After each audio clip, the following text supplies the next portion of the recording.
Hello everyone, this is Johannes. And this is Cinema. And you are watching Board Gaming Ramblings. And today we are taking a look at Humboldt's Great Voyage. Which is a new game from Huch and R&R Games from designers Remo Consadori and Nestor Marjone. And it plays from 2 to 4 players in about 30 to 45 minutes. So this is kind of a family-style Mancala game. Like if you don't know Mancala games, you will pick up stuff from one space and you will drop them off in an order of your choosing to do different actions. Of course, different Mancala games are differently. But this is a pretty simple game. You will, in the beginning of each of your turns, you will pick a color from a bag. If you want to start from that, as you see on the map right now, different colors. And if you pick a color, you have to start from one of those spaces with that color. If you don't want that space, you can push it over to the side and you can pick another one. And then you have to start from that. And then basically you're going to pick up the pieces from one of the spaces with that color and move them around following the direction of the arrows. And after you've done that, you will collect cargo from the places where you match the color. And those cargo you're using to fulfill different contracts you have in front of you. You have like 4 different difficulties. And when you fulfill them, you will get points. Yes. And also on other players' turn, you can also get to take one of these and use them to put at the bottom of the cards that you have, the fulfillment, the contracts, and you will get new helpers that can help you basically be jokers throughout the game to say that, oh, this brown cube is actually yellow, and you can get the yellow cargo for that if that's on yellow, and you can also get points for them at the end of the game. Yes. And that's basically what you're doing in the game. Yeah. So, rulebook. This is a pretty simple game, so I only have half the rulebook here because I threw half of it away because it's in a lot of different languages. Basically, the rulebook is about, let's see here, it's 2, 4, 6, 8 pages of rules. And it's a pretty straightforward rulebook. I think it's a pretty good rulebook. Tells you what you need to know about the game, goes through everything with, there's pretty much text here. Like there's a text-heavy rulebook, but it does have some pictures here and there. As you can see, there's a picture of the board, which you already seen.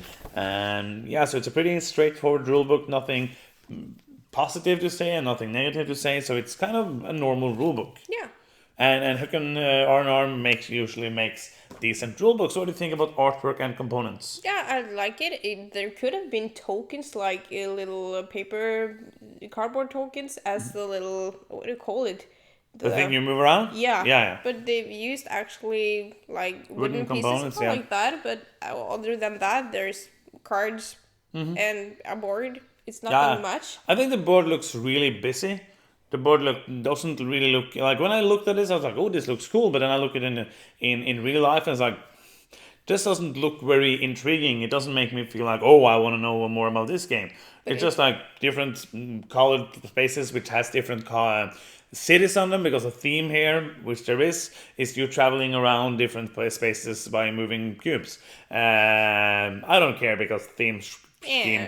But you know, it's kind of, I think it works because it's big enough so that it doesn't feel too crowded. But it's not like a masterpiece of art. No, it's not. But it pops with color. But one thing some players has done wrong many times is that they like forget which way the color of arrows are going. And I don't know if it's the fault of the game or us, but it's happened a lot of times that people just like, oh, I'm going there and there, and we're just, that's not allowed. No, yeah, that's actually really hard because there's so much stuff on the board when you have, like, it is pretty crowded when you have all the different colored pieces and you're trying to make your brain understand where you can go. It's really easy to do wrong turns and plan something and then you can't do it. Yeah. So the box says this game should take 30 to 45 minutes. Does it do that? Yeah. No, it doesn't. No, it doesn't. It takes an hour. Okay. We just spoke about this before we did the shooting, so I thought I was like trying to tell you, like, to get you into that, but no, you didn't remember. It takes about an hour to play. That's your job. We played it with 3 and 4 players in about an hour, and which is okay, I guess, but then don't say it takes 30 minutes. Like, you probably can't play this maybe 30 minutes with 2 players, but we played an hour with both 3 and 4 players. And I don't think really you can take that down. Like, we are just playing. There's really, as we're going to come to, there's really not a lot to think about. Really not a lot to plan. Yeah. So it depends on the players. But would you see you playing this with 3 players, like to get off 1/4 of the time? Yeah, I would say then I'm not thinking about which like thing I'm gonna grab pieces from. I'm just go. Yeah, that could work as So if you well. just do something and Yeah. think about what you Yeah. want to do, yeah. So I think the replayability here is meh. Yeah, it's okay. You do the same thing every time, so it's basically the combos that are out on the board, and if you're lucky or not. It's the same Yeah. game. Like there's no different setup. There's no different kind of No that. player powers. It's just colors. That's the only like difference in the contracts. Yeah, nothing much. To Okay, so the gameplay of this game. What do it's you think? I'm not impressed by this game at all. Because you look at it and go like, oh, Mancala is fun, and I also like that they've tried to streamline it because Yes. Mancala could like cause a lot of AP Yeah, yeah. and be Like Five Tribes, for really example. be really tough to wrap your head around. And this is supposed to be like a family Family game game, and yeah. a short game, so I'm just like, oh, they've streamlined that. They're actually just taking out all of your choices, so Yeah. you're just it's not exciting anymore. They've just dumbed it down to nothing for me, I think. I feel like you really hit the nail on the head there. They've taken the Mancala and just taken away all the choices. Yeah. Because this game, like we've spoken about earlier this year as well, it has just layers of luck. Yeah. So first of all, you cannot choose where you want to go because you get a color. So if you get one color and that's bad for you, maybe you will try to push your luck and get another color. But that might also be bad for you. So if you get something that's decent the first Yeah. time, you probably always will take that because, Yeah, you because- can't risk losing. There's not so many turns in the game, so you can't lose risking a turn for doing nothing. So you end up just, okay, I'm going to take that then. And then the arrows are really forcing it. And one thing that's really strange, I think, is most of the arrows goes so that you have to go through like 3 of one color, and then like almost all the colors just goes through itself. So if you start with one of the yellows, you're going to go through like 2 yellows, and then maybe, so it's not like, it could have been done in a way, I feel like, that you, okay, so if I take this, I can go to this color, this color, this color. No, if I go here, I will go yellow, yellow, yellow, and then black, and you don't, like, there's no way then to try to plan it so that it ends up yellow on that space, because if you somehow did that, somebody else is going to take that if they get lucky drawing that. And then you also have the second layer of randomness, which is the crates, because you have these cards which need different colors on them, and that would be okay if it was only Yeah. the colors. But then there's different symbols, so you have to have specific symbols, especially for the 9 and 12 point cards. You have to have specific symbols, and that's just randomness if you get to draw that or not. There's 2 of them on the board, and you will, if you don't want one of those, you can draw, like, see, I have like a brown, 2 brown on the board. I can draw a random one. Maybe I get what I need, maybe I don't. And that There's means only like 3 different ones, so Yeah. it's not like that hard to get what Mm-hmm. you want, but you could be like 2 turns setback because you had bad luck. yeah. So it's really like the problems for me is that it feels like it's just luck upon luck upon Yeah, luck. I feel the same way because I would want them to like choose some of those luck bases and then let me have something fun on the side, and I think that could be a great match.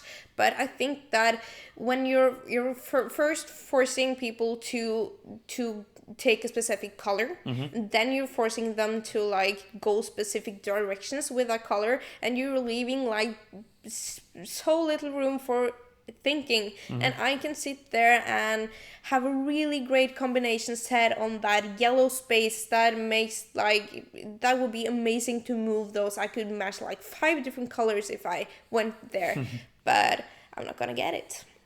No, so yeah, And it takes away that Mancala when you feel smart, when you get Mancala, and I think they kind of done that, just a little tiny tad of that, and I'd be happy. yeah. For example, one thing that would have made the game a lot better for me is if there's no arrows. Like if it was only, I could go from this, I could go there or there, and then I could choose this or this. There's really no choice. No. If I go from this space, I have to go this. There's a couple ones where you can Yeah. choose, like to go to the right or straight forward. But other than that, it's just basically no choice. And that's, it feels like I understand what they tried to do, or I think that's what they tried to do, to make it simple, Yeah. to make it family friendly, and to make it not so that it will be AP prone. But the problem is that there's really no way to do anything. Like it's Yeah. I know we're kind of repeating what you said, but it's just like Yeah. I feel the same way because it feels like it's taken all of the fun stuff away. Yeah, I feel that way as well. I like that they have really streamlined the it's a gateway to Mancala games because it's I think that's needed because Mancala is tough, could be, but I feel when I'm playing this game that oh, I got the green one, but at least it was not the blue. Yay! Then I can get you just And get two crates, and you don't get the ones you Yeah. need, and you can't put them anywhere. And you're not playing to do the best you can. You're playing to at least don't Do something. have the worst thing at least. Great. I feel like it's more the game playing you than you're playing the Yeah. game because the game decides what you can do. Yeah, I think you could just like be happy with the first color and just take something and just go and yeah, it would be probably like Yeah. almost the same for me. Yeah, absolutely, and I think yeah, and I think that in some way that's positive because you're with the family game you want the children to have like the same chance of winning that you have, and Mancala in this type of a way like encourages them to just do something, but it's not good. You're not doing something fun.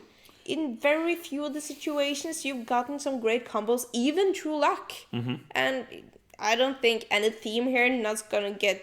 It's not super with the kids. Yeah, nah. no, I think that I see that this is not a game made for like heavy Yeah. Euro gamers, Yeah. and I can see that when like I try to look at it like objectively, Yeah. and not just see my thoughts and try to see who is this made for and will it work.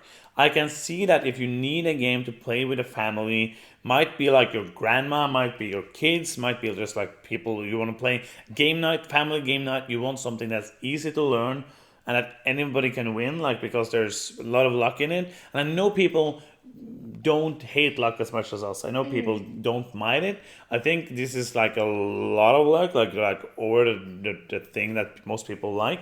But I feel like it might work. Like if this is made for the German families, because their board games are a lot bigger in Germany and for families than they are in Norway and a lot of other places in the world, I think that it would work as that kind of game.